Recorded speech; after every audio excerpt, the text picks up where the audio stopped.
నేతగా మాట్లాడటం అలవాటు ప్రెసిడెంట్గా మన శాసనసభ పక్ష నాయకుడిగా మాట్లాడాలంటే కొత్తగా ఉంది. ఇప్పుడు గొడవలు పెట్టుకోవడం, మాట్లాడటం, సమస్యలు తీసుకురావడం. బట్ మీ అందరికీ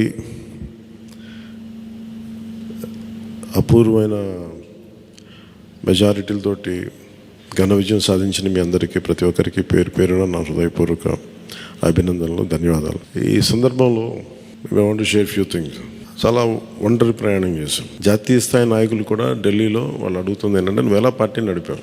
పార్టీ నడపడం మాకు తెలుసు కదా, అధికారం ఒక గుర్తింపు ఉన్న జాతీయ స్థాయి పార్టీలో ఉండి అసలు అధికారం లేకపోతే ఎంత కష్టమో మాకు తెలుసు. అలాంటిది మీరు not even recognised party, just registered party, మీరు ఎలా సస్టైన్ చేశారు ఇంతకాలం?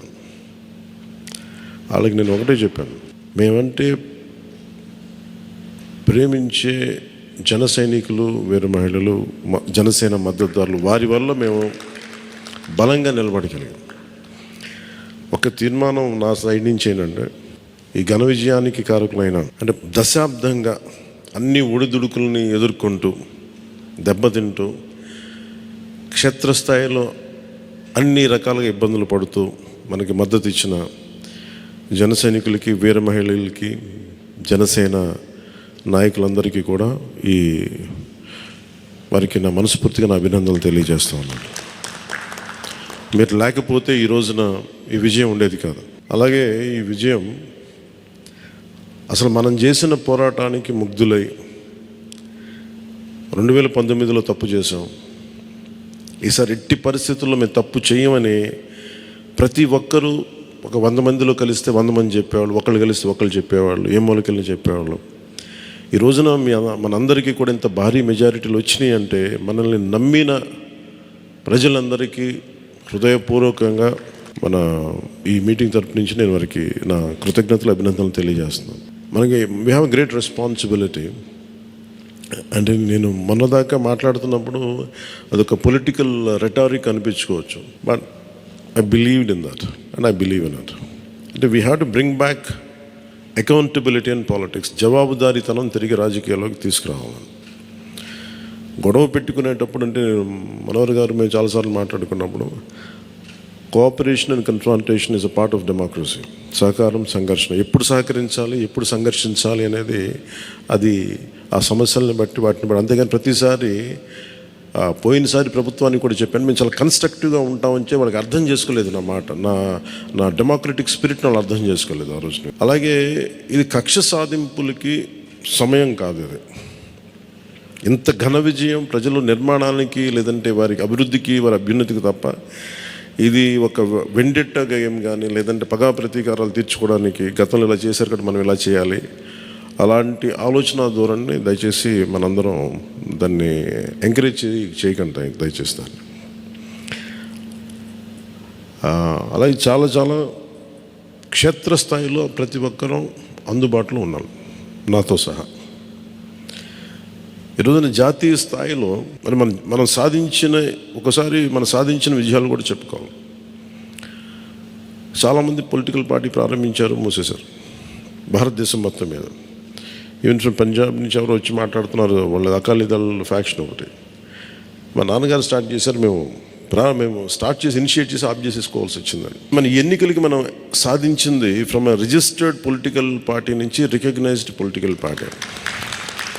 అండ్ రెండు, నెవర్ బిఫోర్ ఇన్ భారత్ పోటీ చేసిన అన్ని స్థానాల్లో భారీ మెజారిటీలతోటి గెలుపొందటం, 100% స్ట్రైకింగ్ రేట్, 100%. అంటే మన మీద ఎంత విశ్వసనీయత ఉంది, అంటే ఎంత విశ్వాసం ఉంది ప్రజలకి, ఎంత నమ్మారు, ఇది వాళ్ళు చేసి చూపించారు. 2019లో ఎలక్షన్లు అయిపోయిన వెంటనే మేము తప్పు చేసాం, మేము నీకు నిలబడతాం అని చెప్పి, అది ఈ రోజున మనకి మద్దతుగా నిలిచిన ప్రజలందరికీ కూడా ఇంకొక మారు చాలా చాలా ప్రత్యేకమైన ధన్యవాదాలు. అలాగే 2 పార్లమెంట్లు పెట్టాం. అంటే దాదాపు మీరు చూస్తే 2 పార్లమెంట్లు మనం ఇవి తీసుకుని దాదాపు ఒక 45 స్థానాల్లో మన ప్రభావితం ఉన్నట్టు మనం ఖచ్చితంగా డైరెక్ట్గా.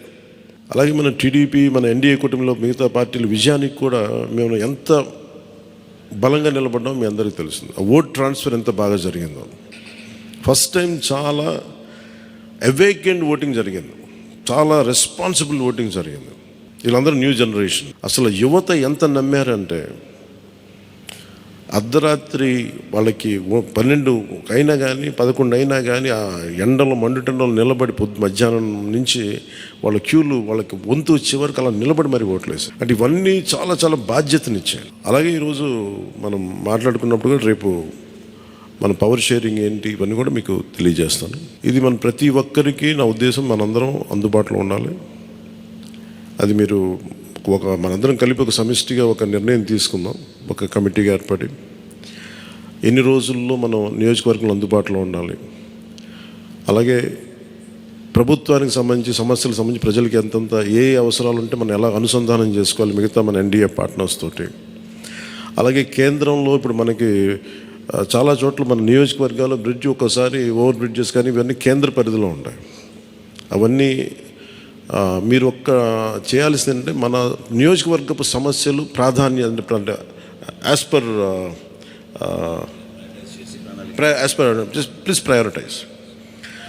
ప్రయారిటైజ్ చేసి మనం కొన్ని కేంద్రం ద్వారా జరిపించాల్సినవి ఉంటే అది చేద్దాం. అలాగే ఇది మనం దేనికోసమైతే నిలబడ్డామో మాట ఇచ్చామో వాటికి నిలబడతాం. అలాగే పాలకొండకి మనం వెళ్ళినప్పుడు అక్కడ ఏనుగులు వచ్చి పంట పొలాలు ధ్వంసం చేస్తాయి. ప్రతి చిన్న చిన్న సమస్య. అలాగే irrigation projects, minor irrigation projects వీటికి చాలా తక్కువ నిధులతోటి 20-25 కోట్లతో అయిపోయే పనులు చాలా ఉన్నాయి. అండ్ మేజర్గా మన ఎలక్షన్స్లో మనం చెప్పింది విద్య, వైద్యం, ఉపాధి, సాగునీరు, తాగునీరు అండ్ లా అండ్ ఆర్డర్. ప్రజల మాన ప్రాణ ఆస్తుల సంరక్షణకి మనం చాలా చాలా జవాబుదారీతనంగా ఉండాలి. అలాగే మనకిచ్చింది ఇది, ఎందుకంటే నెక్స్ట్ జనరేషన్ వచ్చింది, అది మనందరం అర్థం చేసుకోవాలి. పాత తరం రాజకీయాల్లాగా కూర్చోబెట్టి మనం పవర్ని ఎక్సర్సైజ్ చేస్తామంటే కుదరదు.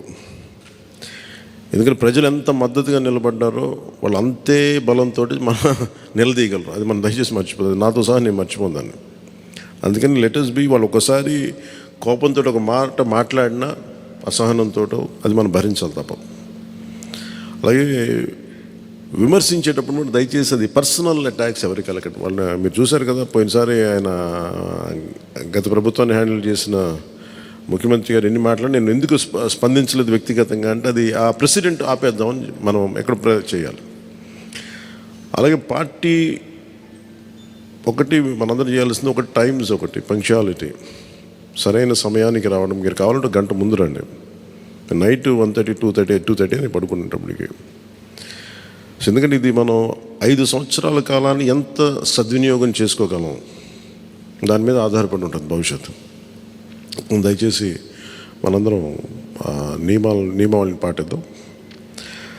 కొంత మనలో కూడా మనం వన్స్ ఇన్ ఎ వైల్ మనందరం కూర్చొని మేబీ ఓవర్ లంచ్, ఒక ఈవినింగ్ ఒక చాయ్ పే చర్చ అలాగా